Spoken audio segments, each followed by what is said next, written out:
Go on, son. Off we go. I mean, look how tight this corner is. My face is going to get torn off. It's been a hard week in the workshop. Get in! So I'm treating Elvis to a day out driving one of the most iconic rally cars of all time. It sounds great. It feels very special. The T16 205 is a pocket rocket. They wanted to go rallying Peugeot, and the only way to do that is you have to make a certain amount of road-going versions of the rally car. They only made 200 of these. Yeah. They're so rare. It's a very special car because everything was designed only around performance. It had that powerful engine, but it's got a tubular space frame chassis. It weighs nothing. It's all about performance. Yeah.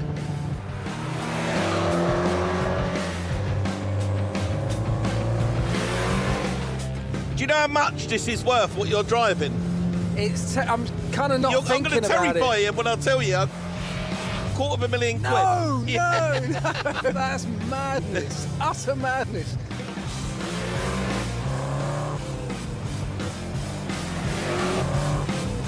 Out of this car was born the 205 GTI, which became such an iconic little hot hatch. Yeah, this is the granddaddy of that. Thanks, Peugeot and Mike. But where exactly is all this going? What a car. And what a day. Mate, what an experience. It certainly reinvigorated my need to somehow get us a Peugeot 205. But even a 1.9 GTI these days are running at like 15 grand. However, there is a cheap entry point into the 205 world, and that's the 205 Rally. Yeah, I mean, they did a couple of versions of that. One of them, the European spec version, that was actually quite a good, fun little car. I mean, decent horsepower for its day. I'm not talking about the European version because they're quite a lot of money as well. I was talking about this car that's actually out there online at the moment. Bids are up at £2,500. Yeah, there's a very good reason for that. It is the UK version, which was a bit rubbish, and it's yellow. It's mustard, actually. It's The colour, yellow. that's mustard. However, as a project, I mean, all cars can be improved, can't they? They're the words I want to hear. So, shall I put in a nice cheeky bid for us? It's cheap, isn't it? So why not? I'm going to stick my neck out and say it. The 205 was the greatest hatchback of them all. And the model that made its name was the T16, the king of rallying in the 1980s.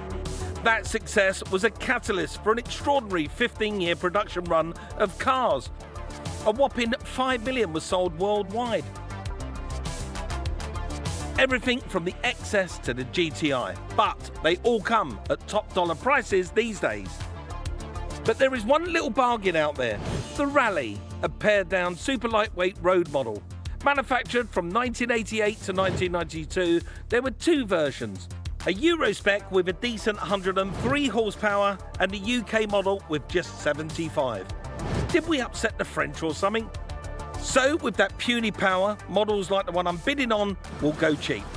And guess what? I've won! Time to take delivery of it at the workshop.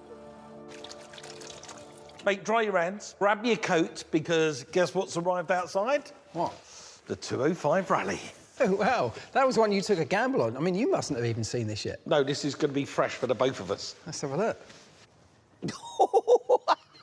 Oh, It's yellow!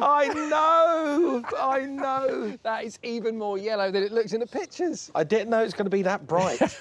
But listen, really, we had no choice. If you're going to buy one of these 205 Rallies in England, we got 3 different flavours.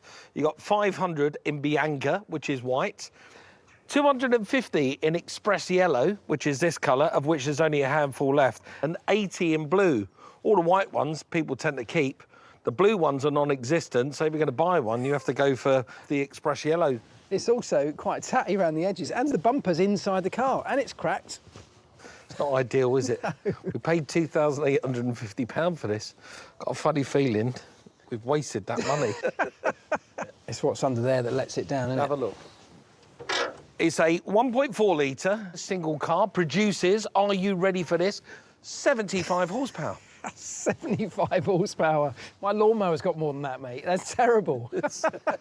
Yeah. The European spec version, they got 103 horsepower, which is where you come in. See, this is the idea behind this car. You're used to making stuff go faster, so you can turn it into, oh, I don't know, let's say 104 horsepower, maybe 105.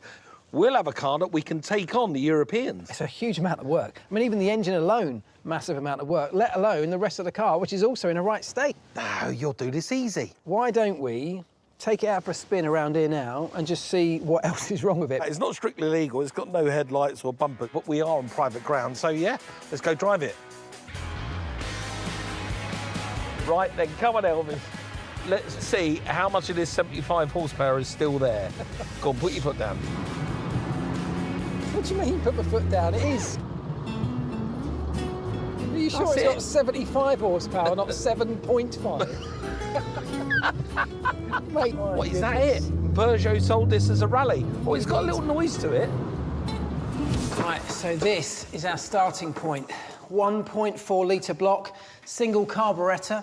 It's got a power output of 75 brake horsepower at 6,200 RPM. Yet the Eurospec version, well, that came with twin Weber carbs. That one's got 103 brake horsepower at 6,800 RPM.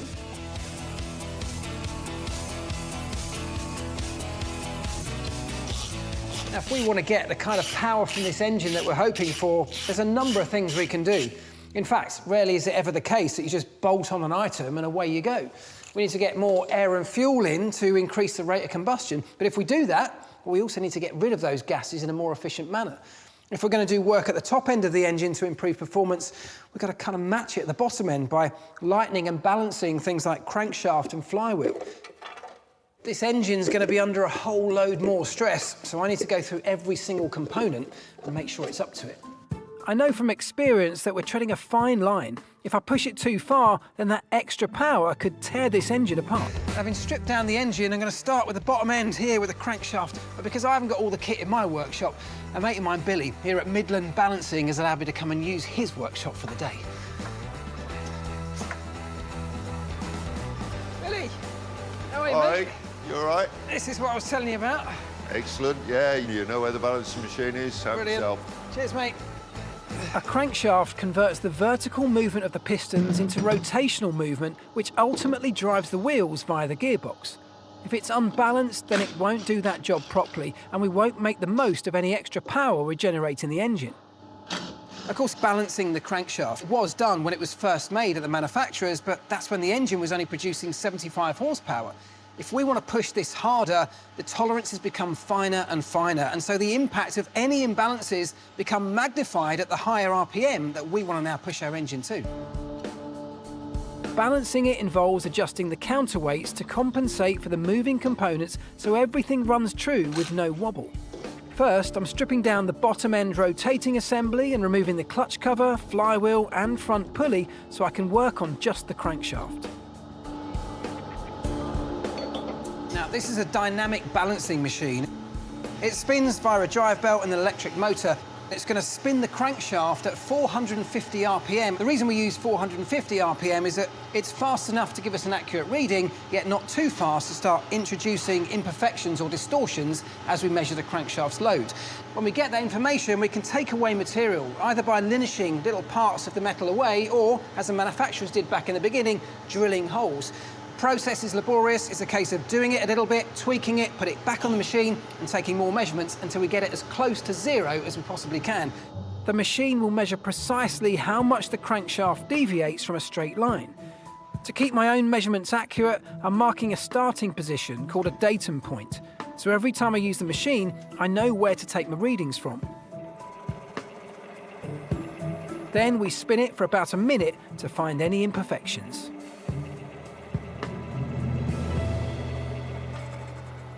OK, so I've got a set of numbers now, a reading on here. Now, what this represents is these two numbers here, which are either end of the crankshaft, are how far out of balance it is. The 22.5 reading immediately tells me we're a good way out of balance. Now, the 17, the number underneath, that's the angle of rotation from our starting position. So if we look at it on here, we can see the start point, and here, that's 0. And if we rotate it 17 degrees, which is probably going to be somewhere around there, that's where we need to start removing material. There is an element of guesswork to this. So I'm taking my time and shaving just a little bit off to begin with. Mess it up and I'll be spending the next week rummaging around scrapyards trying to find a replacement crankshaft.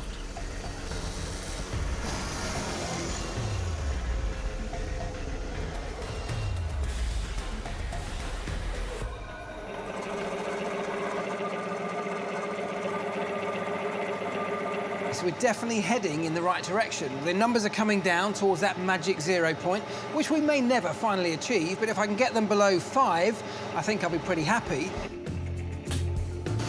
A smidge more, and I think we're almost there.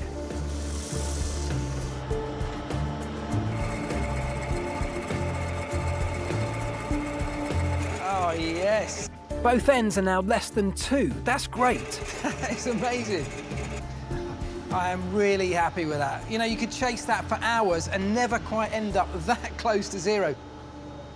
Job done. With the crankshaft more balanced than a Zen Master, it's ready to cope with the extra power we're hoping to get out of the engine. I'm putting it back together part by part so I can run the whole assembly through the machine and check the rest of the bottom end is also balanced. The reason that we go through this process with each of the components individually is that the flywheel and the pulley, they're all interchangeable parts. So if at some point throughout the engine's life these parts get replaced, we still know that the bit at the centre of it, the crankshaft, is perfectly balanced, and it's only these bits we need to worry about. Click here to subscribe.